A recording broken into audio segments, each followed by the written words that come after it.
Imagine standing face to face with an officer who demands your ID, even though you know you're not legally required to provide it. Your heart's racing, but you stay calm, confident in your rights. That's the scenario we're diving into today with 3 unforgettable ID refusal encounters that will leave you questioning what you thought you knew about your freedoms. Each interaction is more intense than the last, showing just how critical it is to stay informed and composed when the pressure is on. In these moments, you'll see everyday people standing their ground, refusing to cave under the weight of authority. But it's not just about defiance. It's about knowing your rights and asserting them respectfully, even when the tension is sky high.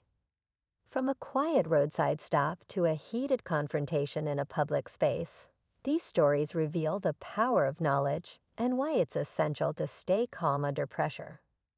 What happens when the officers realize they might have underestimated the person standing in front of them? Will they back down or escalate the situation? Stick around to witness how these ID refusals unfold. You won't want to miss a single second. Let's get into it.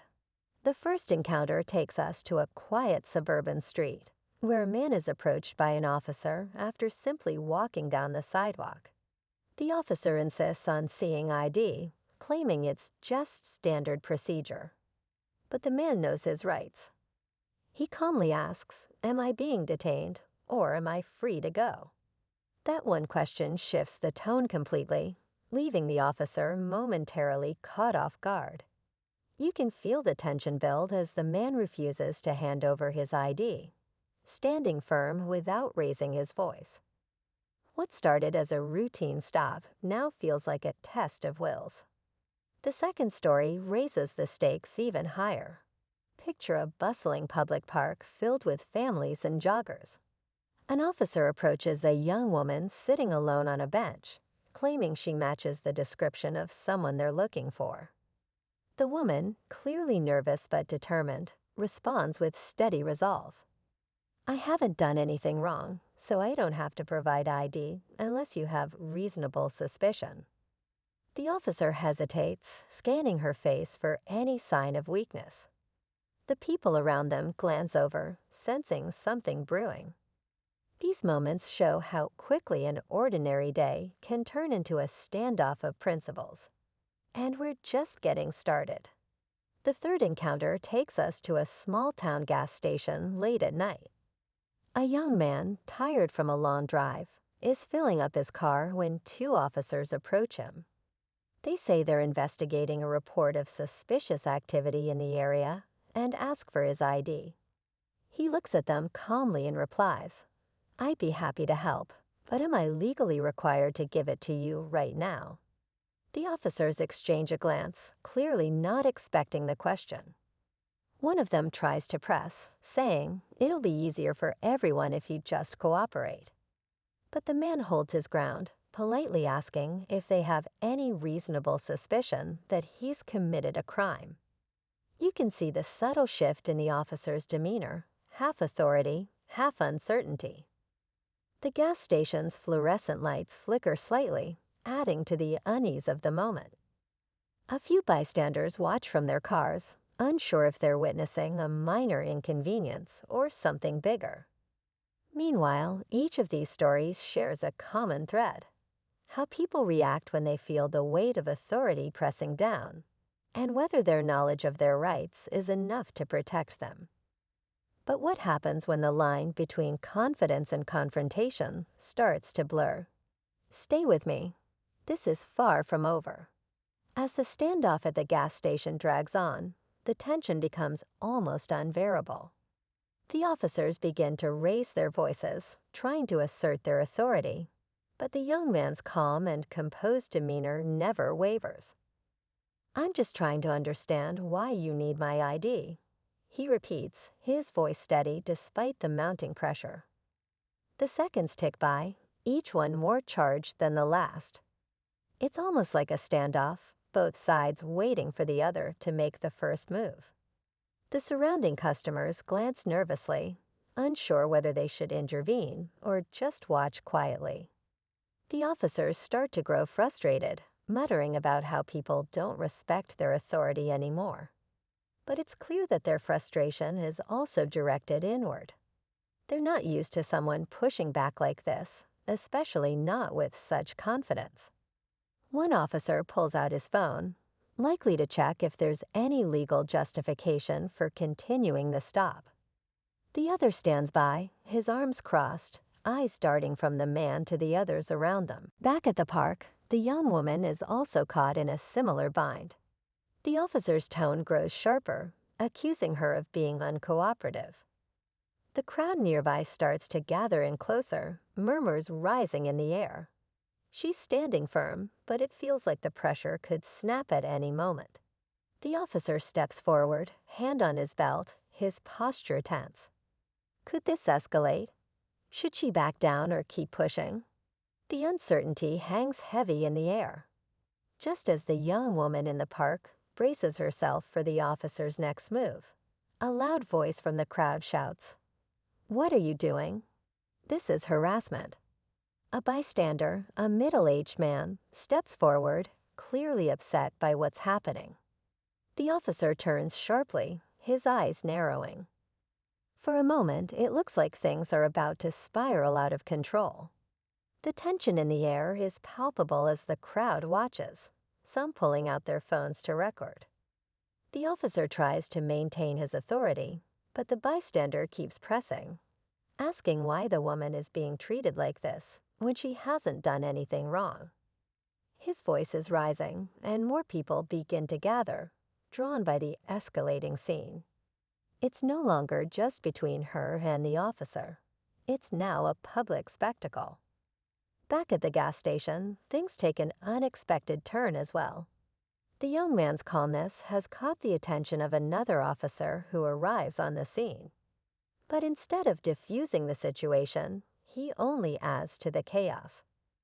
This officer, visibly irritated, pulls out his radio and begins talking about escalating the stop.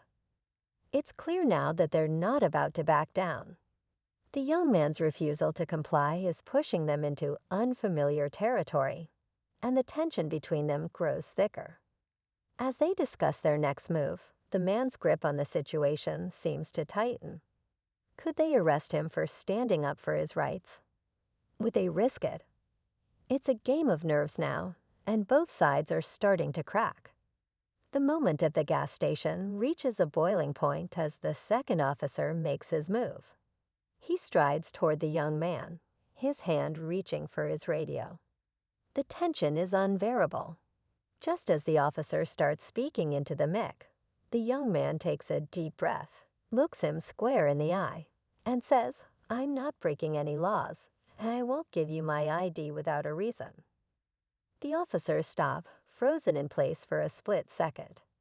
The realization hits them. They are on shaky ground, and they know it.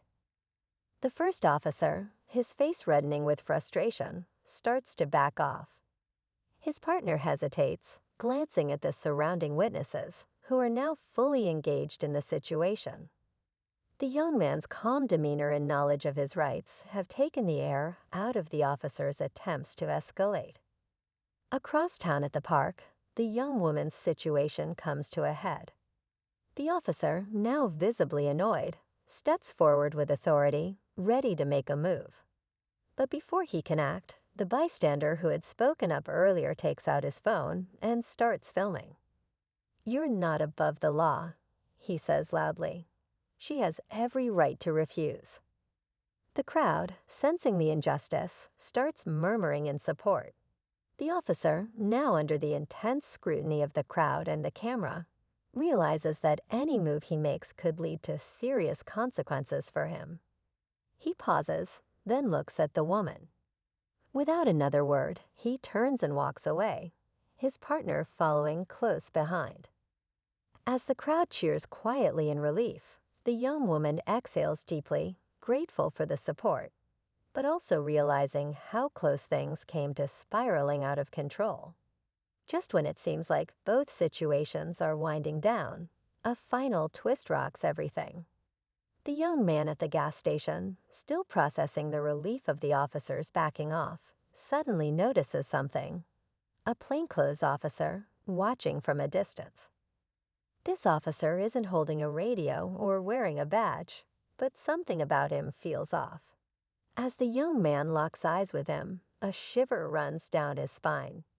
The encounter may be over, but the reality of how quickly things can escalate and how far authorities might go leaves him uneasy. For a moment, it seems like the battle for his rights is far from finished. The young man watches the plainclothes officer for a few moments, the unease still lingering in the air. But after a few tense seconds, the officer turns and walks away, blending back into the shadows of the night. The young man exhales, realizing that although the immediate danger has passed, the situation has made him more aware of how easily things could have gone differently. He looks around at the other customers who have been quietly watching, their faces a mixture of relief and contemplation. No one speaks, but the shared understanding is palpable. Knowing your rights, staying calm, and standing your ground can make all the difference in situations like these. Back at the park, the young woman takes a moment to gather herself. She thanks the bystander for his support, feeling a renewed sense of confidence. As the officers leave, the crowd slowly disperses, but the tension in the air remains. It's a reminder that the fight for individual rights doesn't always play out in loud confrontations. Sometimes it's in quiet moments of courage when standing firm can change everything. The stories today show just how crucial it is to know your rights, stay calm under pressure, and always be prepared to assert them when necessary. These encounters prove that with knowledge and confidence, you have the power to push back. The battle for your rights may not always be over in an instant, but it's a fight worth having.